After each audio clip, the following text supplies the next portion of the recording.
का ये जंग आहे, इनमें मूंखे उम्मीद आहे त मुंहिंजे मुल्क में मूंखे मायूस न कयो वेंदो ऐं मूंखे इंसाफ़ फराहम कयो वेंदो।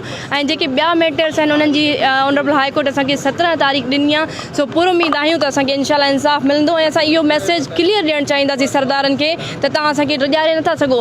हालांकि असांखे थ्रेट अगेन कयो थो वञे ऐं असांखे असांजी ज़िंदगी ख़तरे खां ख़ाली न आहे, पर असां उन्हनि खे ॿुधाइणु चाहियूं था त तव्हां असांखे रॼाड़े नथा सघो। इंशाल्लाह इंसाफ़ असांजो हक़ आहे जेको असां विड़ी बि वठंदासीं। एॾो वक़्तु थियो आहे तव्हांजी हालत इंसाफ़ थींदो? ॾिसो, अदालतुनि ते यकीन आहे, इन जे करे ई असां 5 सालनि खां अचूं था। हालांकि ही दौर खणी चइजे त दजाली दौर आहे। इन में आसान न आहे एतिरो त असां एतिरा ख़र्च बि बर्दाश्त कयूं था, लॉयर्स जूं फीसिस ऐं जेको आहे सो एतिरो मुसलसल हलणु ऐं एतिरनि थ्रेड्स हुजण जे बावजूदि मुस्तक़िल मिज़ाजी सां बीहणु एतिरो आसान न आहे हिन ज़माने में। पर इहो आहे त असां इन लाइ बि बीठा आहियूं त हीउ केस सिर्फ़ु असांजो न, हीउ समूरी सिंध जो केस आहे। त मां सिंध जी आवाम खे बि इहा गुज़ारिश कंदमि त तव्हां पंहिंजे दुआनि में यादि रखो ऐं बीइंग अ मुस्लिम असांजो इहो ईमान आहे त जेकॾहिं तव्हां हक़ ऐं सच जी राह ते आहियो त अलाह जी ज़ात तव्हां सां गॾु आहे।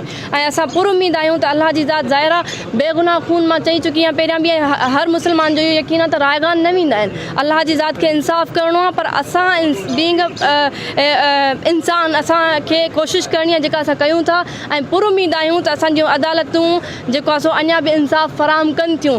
तंहिंजे करे ई असां हलूं था ऐं मां इहे गुज़ारिश कंदमि chief justice Sindh high court खे त सर इहो बि तव्हां जेको आहे सो डायरेक्शंस ॾियो ऑनरेबल कोर्ट्स खे त असांजो मैटर जल्द अज़ जल्द डिसाइड कयो वञे, छो त ही मूं न्याणी जे लाइ, सिंध जी न्याणी जे लाइ एतिरो आसान न आहे त मां कोर्टनि जा हर रोज़ु चकर कटियां। मुंहिंजे घर में एतिरो वॾो सानियो थियो आहे, उन जे बावजूदि मूंखे ई सफ़र करिणो थो पए।